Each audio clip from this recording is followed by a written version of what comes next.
Hi everyone, my name is Tandy. Welcome to my YouTube channel. In this video lesson, we're going to be talking about electromagnetism. So this video can be used by both grade 11 and grade 12 learners who are doing physical sciences in school. I'm going to give a brief introduction into what is electromagnetism, and then we're going to look at three cases where we have a magnetic field around a straight wire, a magnetic field around a current carrying loop, and a magnetic field around a solenoid. And one other thing would then be determining the direction of your magnetic field or current using a principle called the right-hand rule. So that is also something that we're going to be talking about. Please do not hesitate if none of this is making sense. I think everything is going to become clear as we go deeper into the video. So I want you to think about a bar magnet that most of us used to play with when we were kids, where maybe if you take two pieces of magnets and you try to bring them together, they will sometimes just cling to each other very quickly. It was almost as if there is something that is attracting them towards each other. And sometimes maybe if you flip it or you you flip the magnet and you try to bring the two pieces together, you still got it. Now no matter how hard you try to bring the two pieces together, they cannot seem to want to cling. They don't want to. There's almost like something between them that is pushing them away. And just think of that property of magnets to pull or to push each other away. That I want you to think about magnetism in that respect. And the cause of that is that a typical bar magnet has a north and a south pole. So a north pole would be represented by that N, so where we indicate the north pole, and the south pole will be indicated by that by the S. And what happens is that if you bring the north pole and the north pole together, if you bring the north pole and the north pole together, there is repulsion. So they're going to be pushing each other away. No matter how hard you try to bring them together, they will essentially separate. But then the same thing is applicable if you bring a south pole and a south pole closer to each other, there is a repulsion. But then the opposite thing happens if you bring the north pole and the south pole together. You'll notice that they are attracted to one another. So that is what is usually meant when we say opposite attracts. So if opposite attracts, and that thing that you felt when we were trying to bring bar magnets together, that is the magnetic field around the magnet. And how we draw a magnetic field in class is that you use something that are called field lines. And as you can see in the picture there, so you have field lines that appear to be emerging from the North Pole, indicated by the arrow that is coming from the North Pole. But then if you look on the other hand, you have the same lines. It seems like they are disappearing into, or they are they're directed towards the South Pole. So that is the magnetic field lines. Those magnetic field lines, they emerge from the North Pole and disappear into the South Pole. The interesting thing is that not only bar magnets have magnetic properties, we can actually create a magnetic field by passing current through a wire. So I want you to imagine an electric wire in your household, and perhaps you connect it to a power source or a battery or a plug. And then actually when there is current, so there's a flow of charge in that wire, meaning there's a flow of current. That flow of current will actually create a magnetic field around your wire.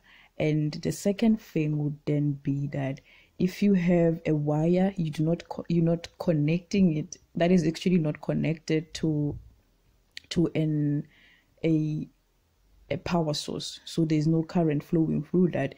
by changing the magnetic field, and this you'll see how that can be done, how we can change the magnetic field in the second video that I will do. But by changing the magnetic field, you can actually create a flow of charge, meaning charge or current can actually be created from a change in magnetic field. And if you think about it, that is very interesting. So essentially, when you think about electromagnetism, to think about that relationship between electricity and magnetism, which is from the interaction between charges and currents and the electric and magnetic field that they give rise to. So you have a charge. If you have two charges, you know that there is an electric field that they produce, and currents essentially create magnetic field. They give rise to magnetic fields. So it is found that when you produce a magnetic field in this way by when you create it by passing current through that wires, that is, the magnetic field that is produced is always perpendicular to the direction of the current flow. So in the picture, you see that the direction of the current flow, represented by that arrow, is from bottom to top, and the magnetic field, which is represented by those circles around surrounding your wire or your current carrying wire, they are actually perpendicular. So you see that the current is vertical, so it's facing, it's in the vertical direction, but the magnetic field is in the horizontal direction. So there's that 90-degree angle between them, and we say they are perpendicular. So it's always important to remember this when you're thinking about solving problems in class. And I would say if there's no current flowing through your wire, then there would not be a magnetic field. And another thing to remember is that we use conventional current. So we have a current flowing from the positive terminal of your battery, of your power source, to the negative terminal of your power source or your battery in our instance. And so a magnetic field is represented by that B with an arrow on top. The reason there's an arrow on top is because the magnetic field not only has magnitude or the size of it, it also has direction. So we can either say, okay, so there's a magnetic field of 4 going in the anti-clockwise direction, or going in the clockwise direction. So when we say clockwise, we basically mean, so just think about your watch and the hand of the watch moving from 1, 2, 3, 4, 5, the normal way. So that is clockwise. Anti-clockwise or counterclockwise is just the opposite of it. If it was moving from 6, 4, 5 up until what. So it all, when you solve these problems, you must remember to always give direction. In which direction is the magnetic field? And we will talk about how to determine the direction later on in the video.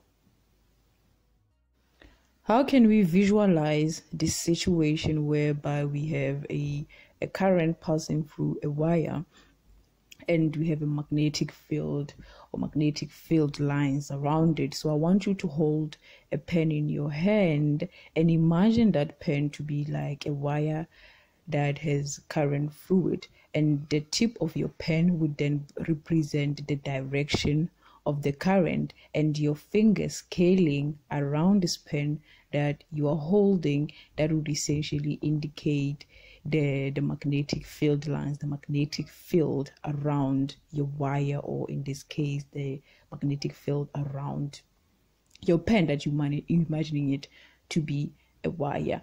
And essentially how we draw this. So now the second thing that I want you to do, so I want you to now look at you holding this pen, look at this pen, or put it in front of your face and look at it. So you see in the picture, I've taken an image of the pen from the top view, and what you would see is that you would see now, so that is the tip of the pen from the top, from the top view, where you see in the tip of the pen, and it almost looks like a dot. And then just imagine if we had taken one field line, so we would actually see like a dot and a field line around it. So that is the situation there in the last image on your right, where they have drawn a dot and it looks like a field line going around that dot. So essentially, if you were to draw a current that is coming towards you, it's almost like it's coming to the screen, so you're looking at it from the front, you would then draw that dot, and then to draw the magnetic field line, you would draw that line, and in that case it is actually in the counterclockwise direction. To further understand what I'm saying, or what I've just said now, so now take the same pen. So you remember you had taken a pen, put it on top of a page. So now take another page and put it behind your pen, and it will almost like the field lines that are created around the pen, they are cut in half, so you would not see the thing behind, you only see the front.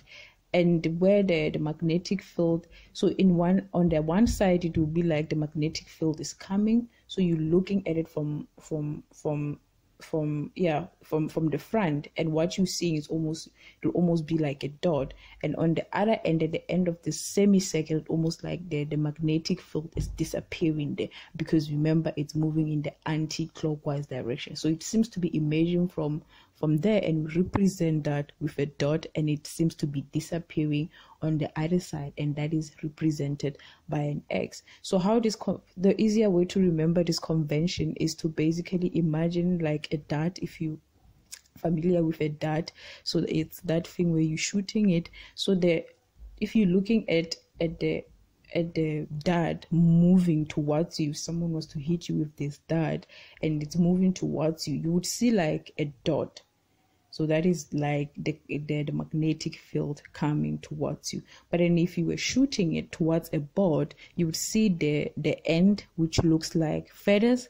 So it's almost like you looking at an X. Hence, when we draw magnetic fields or current that are coming towards you, almost like coming out of the page or coming out of the screen, we represent them with a dot. And those that are moving away, it's almost like they're entering the screen or the page or whatever. It's just that circle with an X inside. So I hope that makes sense. So in this case, we have two scenarios of a magnetic field around a straight wire. So in the first picture, you see that we have a dot indicating that the current is out of the page, or in your case, it's almost like it's coming towards you. And then but the direction of the magnetic field lines represented by those circles around your current carrying wire, they are going in the counterclockwise direction. And then in the same picture, the first picture, on your right, you have an X in the middle. That means the current is going into the page, meaning basically it's moving away from you. It's almost like it's going into the screen. It's moving away from you, and the direction you see now, it's in the clockwise direction. I'm gonna explain how do we determine the direction of the magnetic field just now. And then the second picture, just the one below that, we have a battery that is connected to a wire, and there is current flowing in that circuit. So you see that the current moves from the positive terminal, the long strand, to the negative terminal, and you see it seems like on the outside, on the picture on your left, on the first side, it's almost like the current is coming out of the picture towards you on the outside and entering and moving away from you, because it's forming that circle around that wire, and it's moving away from you on the inside of the circuit. When we reverse the situation, which is the picture on the right hand side, you see now the current is flowing in the counterclockwise direction, and now the direction of the magnetic field has changed as well. So how do we determine these directions, the direction of the magnetic field lines or the direction of the current? Is that we use the right hand rule. So just take your hand and perhaps hold a pen And imagine that pen that you're holding to be a wire with a current flowing through it.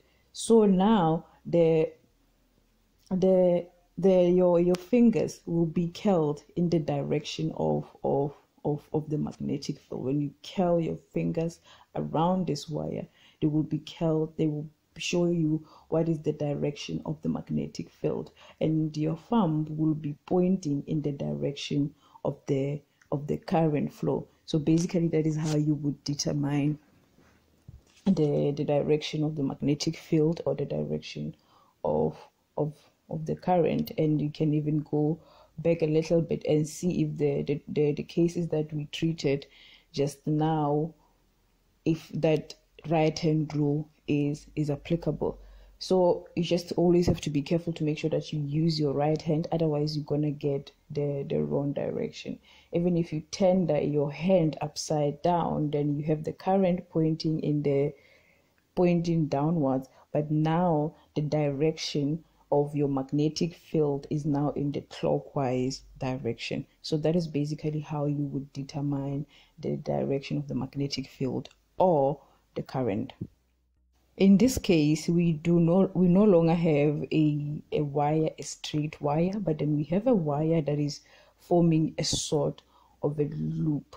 And you see there in loop 1, we have current that is flowing in the counterclockwise direction. And what you do is that if you apply the right hand rule on different points on that loop, then you will actually come out with the direction of the magnetic field. And in the picture of your on the left shows, okay, the current is flowing in the counterclockwise direction, and the magnetic field lines appear to be emerging from the inside of the loop, and then so yeah, inside of the loop and going towards the outside of the loop. So that is how you apply the right hand rule in this setup.